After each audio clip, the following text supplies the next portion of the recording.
Hello बच्चों, आज हम cell cycle and cell division के दूसरा लेक्चर को देखेंगे। पिछला लेक्चर में आप लोगों ने इसके बेसिक चीज को देखा, जैसे पेरेंट सेल या मदर सेल, प्रोजेनी सेल या डाउटर सेल को जाना। और मदर सेल उसको कहे या पेरेंट सेल उसको कहते हैं जो सेल डिवीजन में जाता है, ठीक। प्रोजेनी सेल उसको कहते हैं जो मदर सेल से नया सेल बनता है, वो प्रोजेनी सेल कहलाता है या डाउटर सेल कहलाता है, ठीक।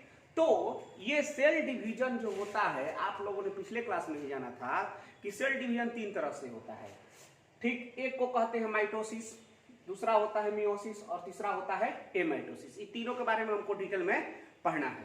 तो आज हम शुरू करेंगे आपका माइटोसिस।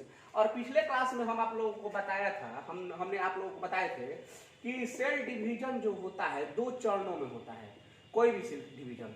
एक को कहते हैं कैरियोकाइनेसिस और दूसरे को कहते हैं हम लोग साइटोकाइनेसिस। और इसके बारे में बताया था कि कैरियोकाइनेसिस जो है एक सेल है और उसके केंद्रक दो गो में बदल गया, तो इसको कहेंगे कैरियोकाइनेसिस। यहाँ पर क्या हो रहा है, न्यूक्लियस केंद्रक का डिवीजन हो रहा है। अब कैरियो मतलब यही बताए थे कि न्यूक्लियस होता है। तो आज हमको पढ़ना है माइटोसिस के बारे में पढ़ना है, मतलब सेल डिवीजन के माइटोसिस को जानना है कि किस तरह से माइटोसिस में कोशिका का विभाजन होता है।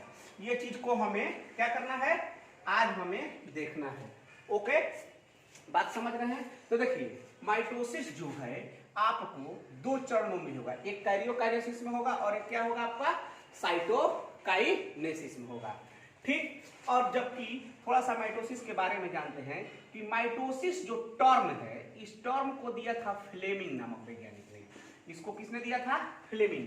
और जबकि इसका विस्तृत अध्ययन मतलब डिटेल स्टडी जो किया था स्लाइडेन ने किया था। स्लाइडेन ने इसका विस्तृत अध्ययन किया था, किसका? माइटोसिस का। तो अब हम लोग देखेंगे कि माइटोसिस है क्या, इसके बारे में। ओके, देखिए, माइटोसिस जो है इसे इक्वेशनल डिवीजन कहते हैं, बराबर का बंटवारा, ठीक।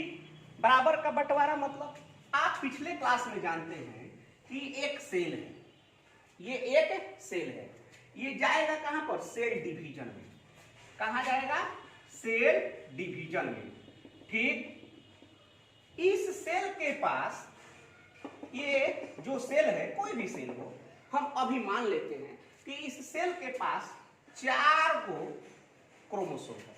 ये 4 क्या है? क्रोमोसोम, 4 क्रोमोसोम है। ये एक सेल है, क्रोमोसोम है, गुणसूत्र है। तो जो ये सेल जब सेल डिवीजन में जाएगा तो इसको क्या कहते हैं? पेरेंट सेल कहते हैं या मदर सेल कहते हैं। तो ये सेल जब डिवाइड हुआ तो क्या बनाएगा? प्रोजेनी सेल बनाएगा। ये आपका क्या बनेगा? प्रोजेनी सेल बनेगा ना। तो प्रोजेनी सेल में जो नया वाला जो सेल बना, इसमें भी देखते हैं कि पेरेंट सेल में 4 गो क्रोमोसोम है और प्रत्येक प्रोजेनी सेल में भी 4 क्रोमोसोम है। प्रत्येक प्रोजेनी सेल में कितना क्रोमोसोम है? 4 क्रोमोसोम है। तो ये जो दोनों नया सेल है, दोनों में बराबर क्रोमोसोम आया है, तो ये बराबर का बंटवारा हुआ कि नहीं हुआ? हुआ ना। कहिएगा सर ये कैसे? 4 गो क्रोमोसोम है, आप कह रहे हैं कि बराबर बांट रहे हैं, तो बंटवारा जो हुआ, कहां पर ऐसा चीज है कि जो जितना पेरेंट सेल में है क्रोमोसोम उतना ही प्रोजेनी सेल में है। ये इक्वेशनल बराबर का बंटवारा कह रहे हैं। जैसे देखिए, समझिए बात को। एक परिवार, क्या है? एक परिवार है। उस परिवार में पिता भी हैं और माँ है, और इन पिता और माँ के 2 पुत्र हैं, ठीक। ये पिता और माँ के जो 2 पुत्र हैं, समझिएगा बात को, मैं यहां लेकर आ रहा हूं। पिताजी के पास, इस परिवार के पास पहले से 4 बीघा जमीन था। समझिए, बीघा जमीन, समझ रहे हैं? भोजपुरी भाषी हम लोग हैं। जमीन था, इस परिवार के पास 4 बीघा जमीन था। जैसे जैसे उम्र बीतता गया, पिताजी को लगा कि हमारे पिताजी हमको 4 बीघा जमीन देकर गए और हम अपने दोनों पुत्रों को क्या कर रहे हैं, बंटवारा तो एक दिन होगा ही, ये बंटवारा करेंगे तो दोनों पुत्रों में प्रत्येक पुत्र के पास 2-2 बीघा बच जाएगा। प्रत्येक पुत्र के पास क्या बचेगा, 2-2 बीघा। ये तो गलत बात है, ठीक? ऐसा नहीं होना चाहिए। होना क्या चाहिए कि हमारे पास भी 4 बीघा रह जाए और मेरे बच्चों के पास भी 4 बीघा रह जाए। तो क्या करेंगे पिताजी, जिंदगी भर कमाएंगे। मान लीजिए इन्होंने क्या किया, कमाया, जो भी बिजनेस किया वो या उसी खेती से कमाया या नौकरी करते हुए कमाया। उन्होंने कहा कि मेरे दोनों पुत्रों के पास भी 4-4 बीघा होना चाहिए, 4-4 बीघा होना चाहिए। तो क्या करेंगे, पिताजी और 4 बीघा जमीन खरीदेंगे, खरीदेंगे ना, तब बच्चों को कितना मिलेगा, 4-4 बीघा मिलेगा, मिलेगा ना।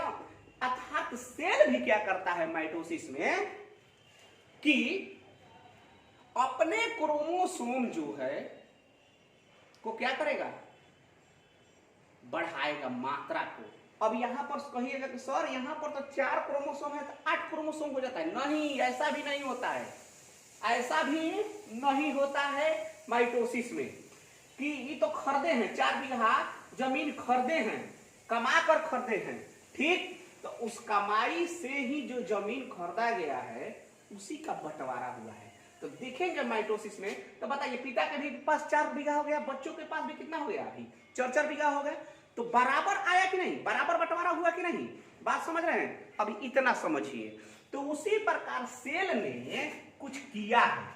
क्या किया है कि सेल ने बीच रास्ता में कुछ किया है कि मदर सेल के पास या पेरेंट सेल के पास जितना क्रोमोसोम है, प्रोजेनी सेल के पास भी उतना ही क्रोमोसोम रह जाएगा।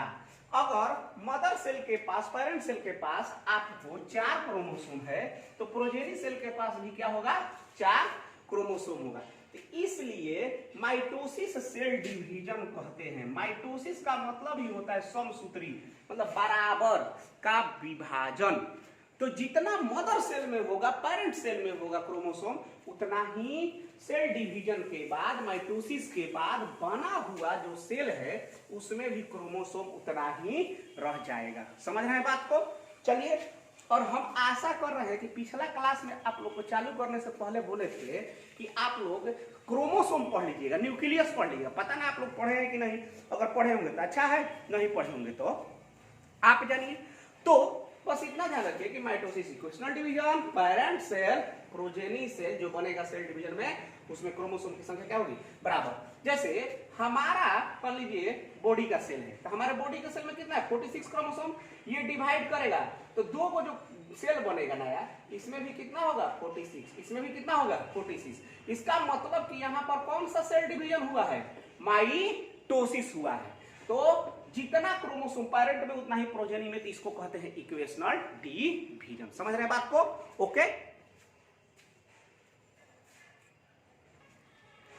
देखिए माइटोसिस में की जो प्रक्रिया होगी, पेरेंट सेल में जितना क्रोमोसोम होगा उतना ही प्रोजेनी सेल में आएगा। चलिए बात समझिए। तो ये माइटोसिस जो होता है 2 चरणों में होता है। पहला चरण होता है कैरियोकाइनेसिस और अगला चरण होता है आपका साइटोकाइनेसिस, ठीक? ये कैरियोकाइनेसिस जो है, ये जो कैरियोकाइनेसिस जो है सबसे पहले होगा, सेल में सबसे पहले होगा, और ये भी 4 चरणों में होता है। कितना चरणों में होता है, 4 चरणों में पूरा होता है। कैरियोकाइनेसिस भी आपको 4 चरण में पूरा होता है। पहला को कहते हैं प्रोफेज, पहली बार जिंदगी में नाम मिल रहा है, घबराना नहीं है सब, ठीक? नहीं बुझाएगा, बुझे दोबारा देखिएगा। मेटाफेज, तीसरा होता है एनाफेज, और चौथा होता है टीलोफेज, ठीक? तो माइटोसिस जो होता है 4 चरणों में पूरा होता है। किसके, कैरियोकाइनेसिस। माइटोसिस 2 चरण में पूरा होता है, कैरियोकाइनेसिस और साइटोकाइनेसिस। और जबकि कैरियोकाइनेसिस भी उसमें कितने चरण में पूरा होता है? 4 चरण में, प्रोफेज, मेटाफेज, एनाफेज, टीलोफेज। ठीक, तो अब इस दौरान जो सेल का डिवीजन होना है, इसका सेल का डिवीजन, हमने कितना क्रोमोसोम लिया है? 4 क्रोमोसोम लेकर, समझने के लिए 4 क्रोमोसोम लिए हैं। ठीक, तो वो कहां जाएंगे? ये सेल डिवीजन जाएंगे। तो अगर ये करेंगे क्या? माइटोसिस करेंगे। तो माइटोसिस करेंगे तो सबसे पहले ये सेल कौन सी प्रक्रिया में जाएंगे? कैरियोकाइनेसिस में जाएंगे। ये क्या है? आपका पेरेंट सेल है। ये आपका पेरेंट सेल है। ठीक, पेरेंट सेल है। तो पेरेंट सेल माइटोसिस में जाएंगे तो कौन सी प्रक्रिया करेंगे? कैरियोकाइनेसिस। और उसमें शुरुआत करेंगे कौन सी प्रक्रिया से? प्रोफेज से शुरू करेंगे। चलिए अपना कॉपी निकालिए और जहां माइटोसिस है वहां देखिए।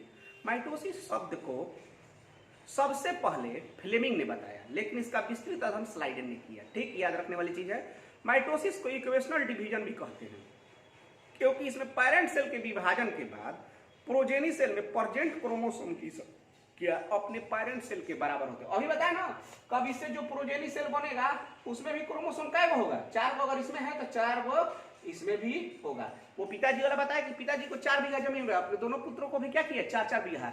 तो बीच रास्ता में पिताजी कैसे किए? खरीदे होंगे। क्या किए होंगे? खरीदे होंगे। तो यहाँ पर क्या किया है सेल, वो देखेंगे कहां पर? इस कैरियोकाइनेसिस में। समझ रहे हैं बात? अर्थात सेल डिवीजन की वैसी प्रक्रिया जिसमें क्रोमोसोम का बंटवारा हो, उसी को क्या कहते हैं? बराबर बंटवारा हो, उसी को कहते हैं माइटोसिस। देखिए यहाँ पर चित्र बनाया है, 4 गो क्रोमोसोम लिया गया है। Mitosis equational division progeny cell में चर्चा आया। अतः माइटोसिस द्वारा एक पेरेंट सेल केवल 2 प्रोजेनी सेल में बदलता है। माइटोसिस कितने चरण में पूरा होगा? 2, कैरियोकाइनेसिस और साइटोकाइनेसिस। माइटोसिस में होने वाले कैरियोकाइनेसिस की विधि प्रोफेज, मेटाफेज, एनाफेज और टीलोफेज, ये 4 अवस्थाओं में होकर गुजरता है।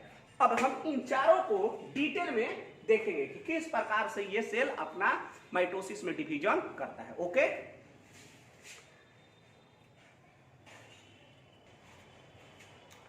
देखिए आप लोग खूब भली भांति सेल के बारे में पढ़े कि एक सेल में क्या क्या होता है। आपको एकदम नजर आ रहा होगा कि यह न्यूक्लियस है, ये ईआर है, ये क्लोरोप्लास्ट है, ये माइटोकॉन्ड्रिया है, ये लाइसोसोम है। सेल ऑर्गेनेल खूब अच्छी तरह से आप जानते हैं, इसमें कोई दुराई नहीं।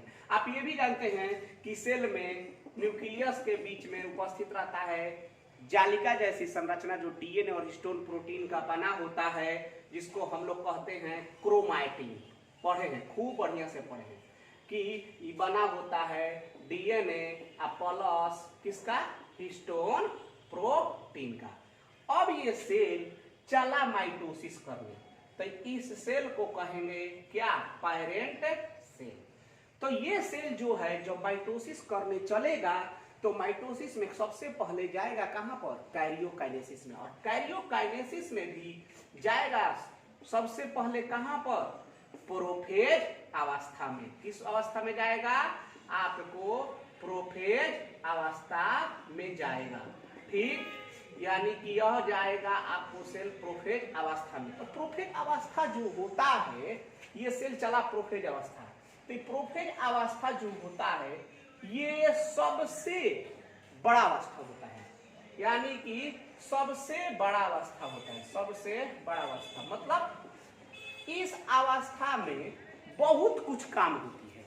सबसे बड़ा अवस्था कहने का कि इस प्रोफेज अवस्था में सेल में बहुत सी काम होती है। कैरियोकाइनेसिस की प्रथम अवस्था को हम प्रोफेज कहते हैं।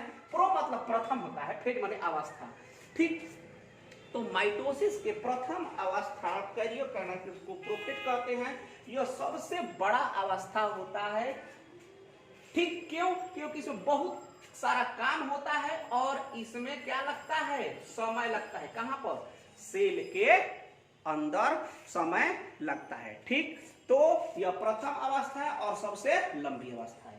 तो जब ये सेल चलेगा प्रोफेज अवस्था में, तो आप जानते हैं कि क्रोमैटिन मटेरियल जो केंद्रक के अंदर उपस्थित है, यहाँ पर न्यूक्लियोलस है, आप ये सारी चीजें डिटेल में पढ़े हैं। ठीक, तो इनके क्रोमैटिन मटेरियल कैसा होते हैं? एकदम पतले तंतु की तरह, डीएनए और हिस्टोन प्रोटीन के बने होते हैं। ओके, तो ये सेल क्या करेगा कि अपने, मैं अब केंद्रक को दिखा रहा हूं, न्यूक्लियस को, पहले करिए करने से तो पहले न्यूक्लियस को दिखा रहा हूं। अपने इस सेल के जो क्रोमैटिन होंगे वो धीरे धीरे थोड़ा थोड़ा क्या होने लगेंगे, संघनित होना शुरू हो जाएंगे। जो सेल के क्रोमैटिन मटेरियल है वो धीरे धीरे क्या होने लगेंगे, संघनित। अरे ये एक पतला धागा है, ठीक, अब इसके ऊपर ये फिर इसको लपेटेंगे तो बताइए, तो धागा को लपेटते जाएंगे तो मोटा होता जाएगा नहीं, धागा मोटा होता जाएगा ना, ठीक। ये पतला धागा है, हम इसको इधर कर दिए फिर इसे कर दिए तो बताइए ये थोड़ा ऐसा मोटा हो जाएगा, और एक चपोता मार दिए, ठीक, ये और हो जाए, और एक चपोता मार दिए तो बोलिए तो मोटा होता जाएगा कि नहीं। तो शुरुआती अर्ली प्रोफेज में जो क्रोमैटिन मटेरियल होता है वो संघनित होना शुरू हो जाता है, और जब संघनित होना शुरू हो जाता है, थोड़ा संघनित होता है, तो इसको कहते हैं अर्ली प्रोफेज। इसको क्या कहते हैं, अर्ली प्रोफेज के नाम से जानते हैं, ठीक। और आप एक चीज और जानते हैं कि केंद्रक के नजदीक सटा रहता है, क्या सटा रहता है, सेंट्रियोल सटा रहता है ना, सेंट्रोसोम, और ये सेंट्रोसोम डिवाइड करके क्या बना देता है, 2 गो सेंट्रियोल बना देगा। क्या बना देगा, 2 गो सेंट्रियोल बना देगा। खूब अच्छी तरह से सेंट्रियोल के बारे में जानते हैं। तो केंद्रक के नजदीक सटा रहता है सेंट्रोसोम, और सेंट्रोसोम डिवाइड करके क्या बना देगा, सेंट्रियोल बना देगा। जाकर सेंट्रियोल पढ़िएगा, मैं यहाँ नहीं पढ़ाने जा रहा हूँ, सेंट्रियोल जाकर वहां पढ़िए।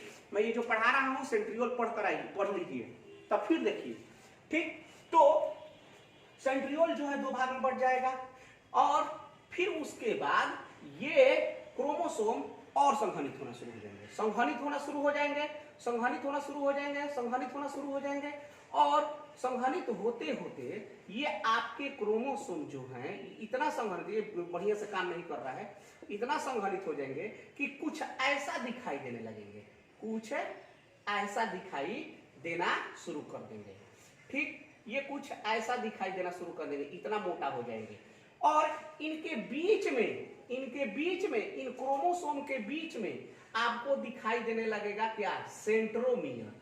सेंट्रोमियर कहिएगा, ये सब क्या नाम रहता है, जाकर सब सेल में पढ़ो, न्यूक्लियस पढ़ाए थे ना, उसमें जाकर पढ़ो, सेंट्रोमियर दिखाई देगा।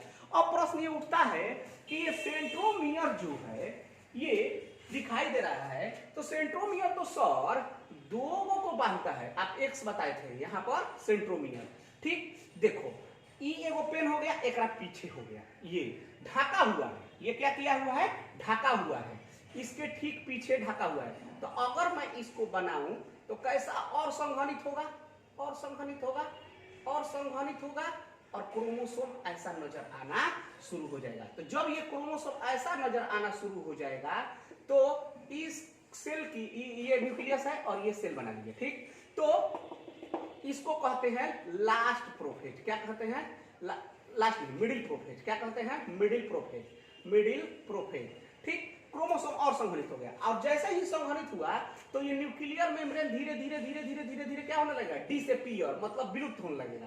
न्यूक्लियर मेम्ब्रेन धीरे धीरे क्या होने लगेगा, विलुप्त होना शुरू हो जाएगा, और विलुप्त होना शुरू हो जाएगा, ठीक। कैसे विलुप्त होगा, तो आप जानते हैं कि ईआर जो होता है जुड़ा होता है न्यूक्लियर मेम्ब्रेन से, बाहरी आउटर न्यूक्लियर मेम्ब्रेन से ईआर का होगा, अब खींच लेगा न्यूक्लियर मेम्ब्रेन के, कहानी खत्म। तो सेल की कंडीशन कैसा हो जाएगा, सेल का कंडीशन ऐसा हो जाएगा ना, सेल का कंडीशन कैसा हो जाएगा,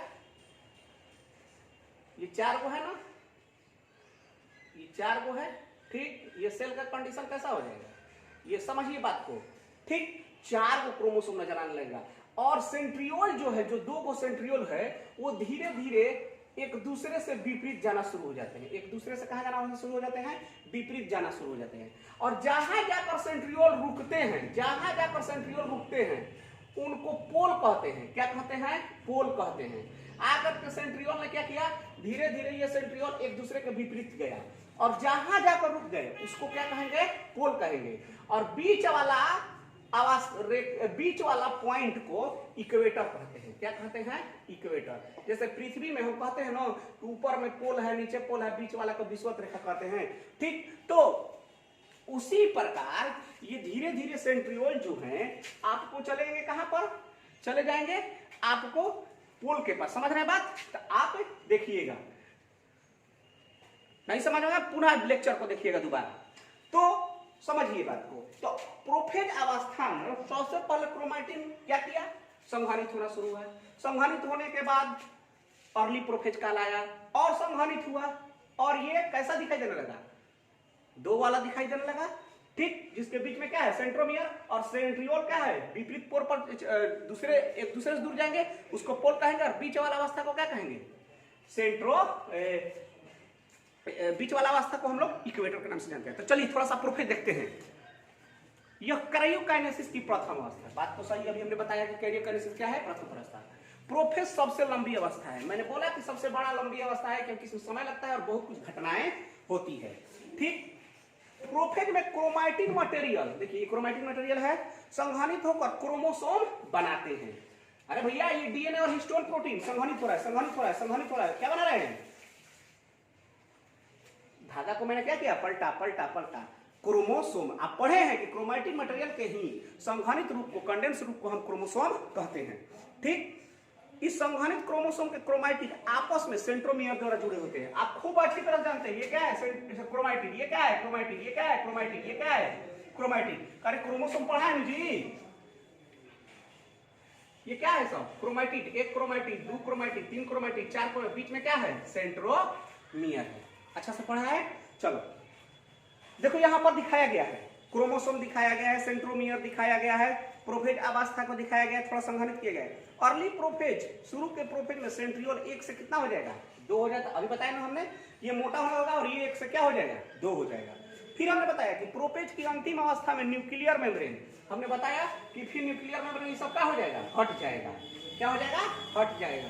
तो पूरा ये बताइए, अब साइटोप्लाज्म, अब ये जो सेल है इसमें क्रोमोसोम ये चार गो है, अब ये साइटोप्लाज्म और न्यूक्लियस में कोई अंतर नजर आ रहा है, नहीं आ रहा है, ठीक। दूसरे सभी cell organ, mitochondria, endoplasmic reticulum, Golgi body, सभी क्या हो जाते हैं, डिसएपियर हो जाते हैं, यानी कि विलुप्त अवस्था में चले जाते हैं। अब माइक्रोब सबसे दिखाई नहीं देता। अब ये मत कहिएगा कि सर क्या गोल्गी बॉडी, माइटोकॉन्ड्रिया ये सब खत्म हो जाते हैं, खत्म नहीं होते हैं, माइक्रोस्कोप से दिखाई नहीं देते हैं। जिस माइक्रोब से हम इसको देख रहे हैं दिखाई देते हैं, लेकिन वो क्या होता है कि जो प्रोटोप्लाज्म और साइटोप्लाज्म मिक्स हो गया है, उन दोनों का रिफ्रैक्टिव इंडेक्स लगभग समान हो जाता है, तो माइक्रोस्कोप से दिखाई नहीं देते हैं। समझ रहा है, दोनों का रिफ्रैक्टिव समान हो जाएगा तो माइक्रोस्कोप से दिखाई नहीं देते हैं, इसलिए उनको विलुप्त मान लिया जाता है। तो देखिए यहाँ पर सेंट्रियोल है, ठीक, और सेंट्रियोल जहां जाकर रुका है उसी को क्या कहें, पोल। अपने देखिए ना कॉपी में देखिए, पोल कहते हैं, और बीच वाला को क्या कहते हैं हम लोग। तो जैसे ही ये पूरी तरह से एक हो गया साइटोप्लाज्म और प्रोटोप्लाज्म, और ये आपको पूरा ये जो आपको क्या बोलते हैं क्रोमोसोम है बिखर गए हैं और यहाँ पर पोल के पास आ गए हैं, तो ये प्रक्रिया जो होती है पोल के पास आ गए हैं, तो बीच इसको पोल कहेंगे, ये तो यहाँ पर ये जो प्रक्रिया होगी इसी को प्रोफेज के नाम से जाना जाता है। तो इस प्रक्रिया में बहुत टाइम लगता है। अब देखिए प्रोफेज का अंत होते होते दोनों सेंट्रियोल एक दूसरे के विपरीत पोल पर चल जाते हैं, जिससे पोल कहते हैं। स्पिंडल फाइबर का निर्माण सेंट्रियोल से होना शुरू हो जाता है और प्रोफेज समाप्त होता है। तो जैसे ही पोल से पर ये जाएंगे, जैसे ही आपको पोल पर ये जाएंगे, ठीक, सेंट्रियोल, तो बताइए सेंट्रियोल जब जाएंगे पोल पर, देखिए ये सेंट्रियोल है, ये सेंट्रियोल, आप पढ़े हैं कि सेंट्रियोल जो है ट्यूबुलिन प्रोटीन नामक स्पिंडल फाइबर का निर्माण करता है, पढ़े हैं ना, पढ़े हैं कि नहीं पढ़े हैं। अब देखिए इधर क्रोमोसोम घूम रहा है, चार गो क्रोमोसोम ये घूम रहा है, तो एगो का किया, जैसे ही निर्माण होना शुरू हुआ तो क्या कहेंगे कि प्रोफेज समाप्त हो गया, इसको क्या कहेंगे, प्रोफेज समाप्त हो गया। या कोई सेंट्रियोल आकर के, सेंट्रियोल से स्पिंडल फाइबर जो है ये क्या है आपका स्पिंडल फाइबर, ये स्पिंडल फाइबर आकर के जुड़ गया, ये स्पिंडल फाइबर आकर के क्या हो गया, जुड़ गया, ये स्पिंडल फाइबर आकर के जुड़ गया, जुड़ गया, जुड़ गया, समझ रहे हैं बात ना, ये जुड़ रहा है, तो कहेंगे कि प्रोफेज क्या हो गया, समाप्त हो गया। क्या कहेंगे, प्रोफेज समाप्त हो गया, ठीक। तो प्रोफेज के बाद कौन सी अवस्था आती है, मेटाफेज की अवस्था आती है, मेटाफेज की अवस्था आती है, ठीक। तो चलिए अब हम लोग देखेंगे आगे।